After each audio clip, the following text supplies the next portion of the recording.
నమస్తే దోస్తులు, పెద్దవాళ్ళు టెక్స్చర్తో బ్రిక్స్ డిజైన్ వేసి పడేసిన ఆడి నుంచి ఈడు దాకా ఉంది కూడా.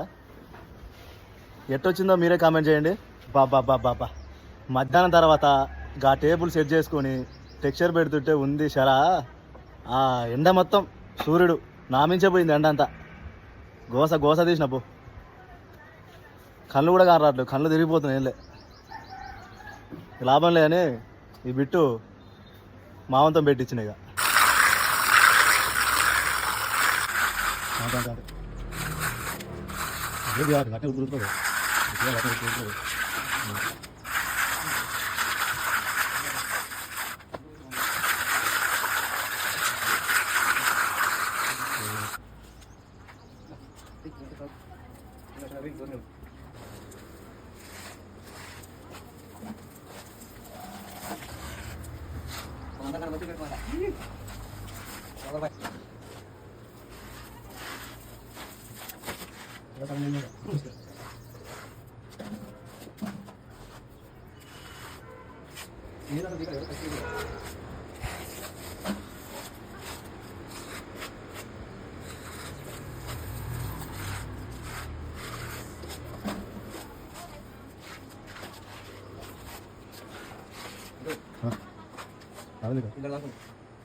ఈ బ్రిక్స్ డిజైన్ నచ్చిన వాళ్ళు లైక్ చేసుకోండి.